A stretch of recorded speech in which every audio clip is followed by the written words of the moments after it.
All right, so here's what I did, and again, this could be any four numbers you want. Now in this case, I chose, instead of using semicolons to separate the rows, I chose to actually put them on separate lines, just to remind you that's another way you can do it.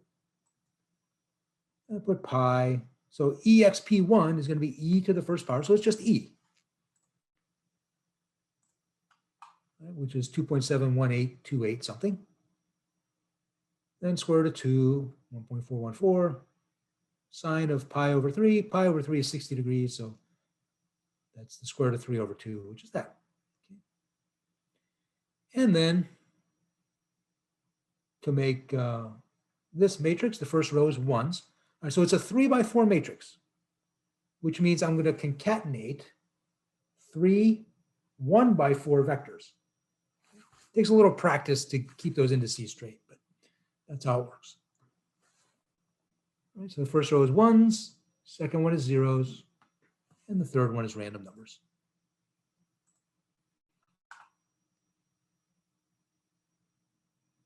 All right, any question about creating arrays?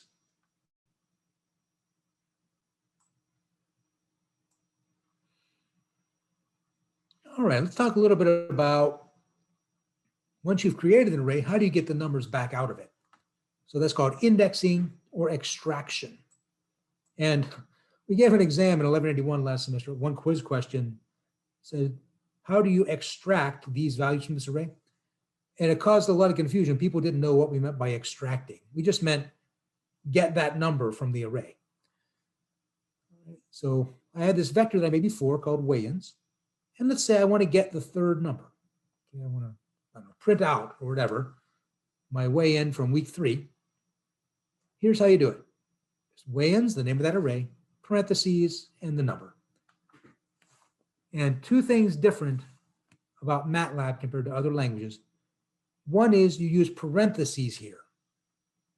The only time you use the square brackets is when you're creating the array. When you're indexing, extracting numbers from it, you use parentheses. And the other thing is in MATLAB, there's no zero index. Indexing begins with 1. And so if I have index 3, that means the third number in the array. So it'll be that 204. Or I can do the same thing with a column vector. Give me the second one, the age of my second oldest nephew or niece. Turns out to be 42. And yeah, I actually do have a 48-year-old nephew, because my oldest sister is 15 years older than me. So her son is only 10 years younger than me. Or let's say I wanted to pick out a number from the chessboard. Now, since that's a matrix, I have to give both a row and a column index. Right, so that's first row, second column. So you look at the first row, second column over is going to be the number 2. All right. Now that's just picking out a single number. You can also pick out a set of numbers, various ways. One way to do it is just list the indices in square brackets. And so this says, give me the first and third elements of this row vector, which you can see are going to be a 0 and a 4. This is a range, right? The colon operator gives you a range. So this says, give me the second through fourth. So that's going to be 2.5, 5, and 7.5. And you could even use linspace. I wouldn't recommend it, but any way you can specify a vector, you can put a set of indices that way. But most of the time, you're either doing this, a specific set of numbers, or you're doing a range like this. All right, so what this does, it's taking out those numbers from the matrix, or the array, might be a vector, might be a matrix, and storing them in some other vector. And if this was a row vector, then the subvector that you're extracting is also going to be a row vector. In this case, you're taking a subset of a column vector, so it's also going to be a column vector. Now with matrices, sometimes what you want to do is take out a whole row or a whole column. And in that case, what you do is you put a colon for the other index. All right, so if I want to extract row 1, I put a colon for the column index. And so that's what this says. Give me all the elements of row 1. And it'll be a row vector. Or I can put a colon for the row index and then specify the columns. And again, it can be more than one column. So this is saying give me columns 2 and 3. So to take those 2 columns, extract them, and make a submatrix, like so. Now, another thing that's really convenient sometimes is the end keyword, which just means the last one. So this is saying give me the last 2 rows of the matrix, right? From end minus 1 to end, the last 2 rows. Right? And that's what it did. So here's what the matrix was. And we extracted the last 2 rows, and we got that.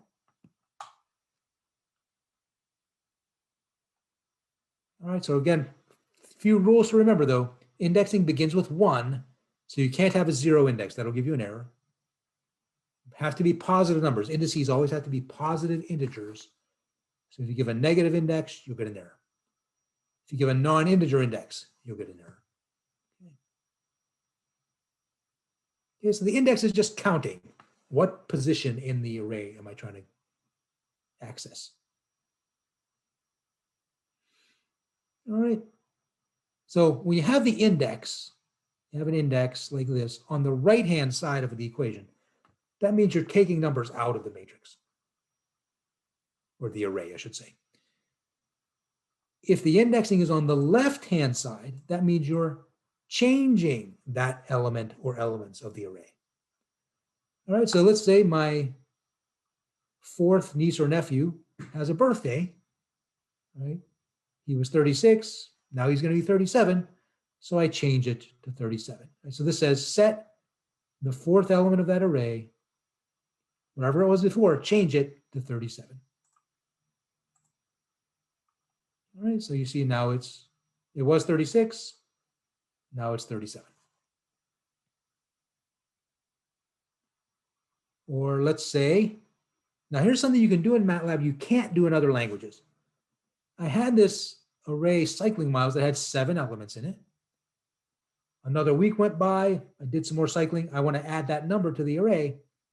I can actually say, set the 8th element of the array to be 39. Any other, well, most other languages would scream at you for that. They'd say, I can't set the 8th element because the array only has 7 elements. MATLAB will just go ahead and create the 8th element for you. Okay. So it's one of those things where MATLAB is very flexible, but it can also be dangerous because you may not actually realize you're doing that. Right? But you can just tack on an element to an array in MATLAB by giving it a value. And another way to do that is with the end keyword. If you put end plus 1 as the index, that means add the number onto the end of the array. All right, so this will add another number onto the end of the array, which is a 47. I find this technique very useful when we're doing simulations near the end of the course. Or again, you can have multiple numbers. So let's say a couple of weeks went by and I didn't log my miles. And now I want to add them both at once. So I can say make weeks 10 and 11, 23 and 16 respectively. But if you're going to do that, the number of values you give here has to match the number of indices that you have here. Right, so if I had another number here, I get an error message because it's saying, I don't know what to do because you gave me 3 numbers, but you only gave me 2 indices. Okay.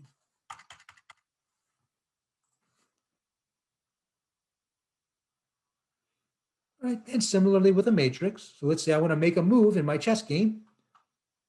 And I'm moving a pawn, which was on row 7, column 3. I'm moving it up 2 spaces. So now it'll be row 5, column 3. So I set that one to -1. And then I set the other one where it previously was to 0.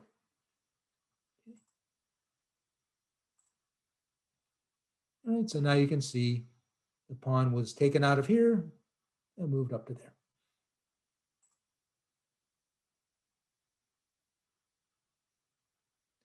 And another thing you can do with a matrix, in some cases, you may want to set the entire row or an entire column of a matrix to a certain value. You can do that by, again, putting a colon for one of the indices. So this says the entire first row, and you can just put a scalar value. It'll set every element of that row to be 0, or whatever number you put there. I can do any number I want. Let's say a 6.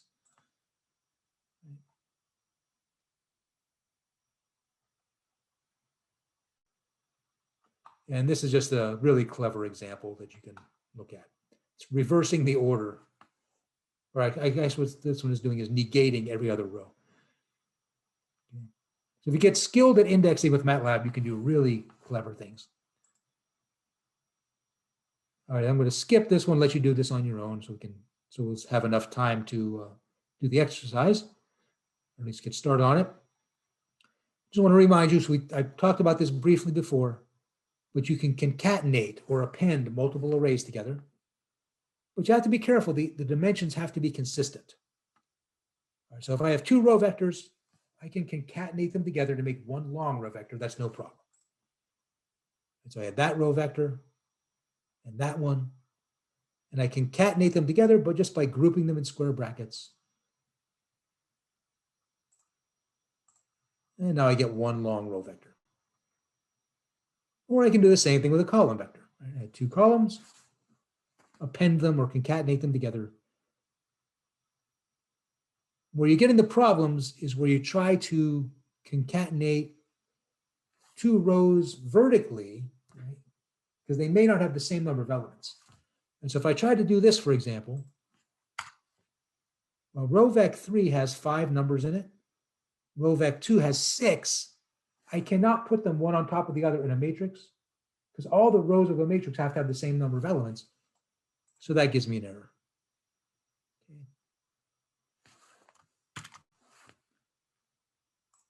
But I could do this. I can say, just give me the first 5 elements of that row vector.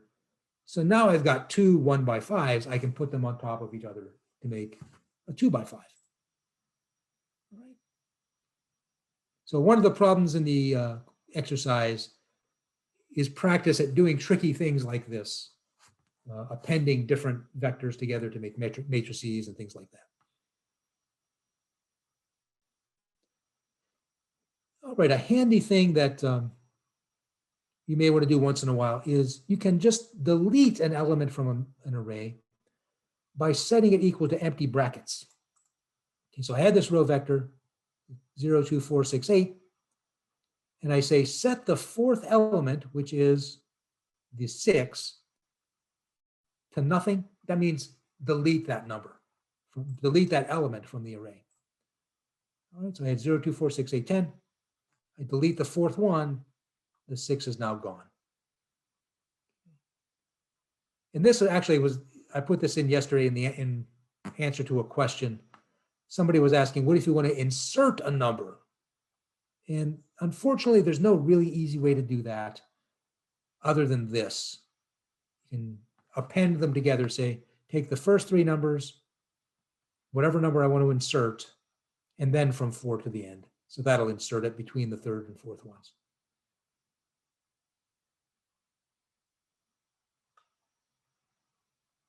And again, you can do clever things like this deletes every 3rd element of the array. All right, then there's another practice one, which again, I'll let you do. Just practice at concatenating arrays.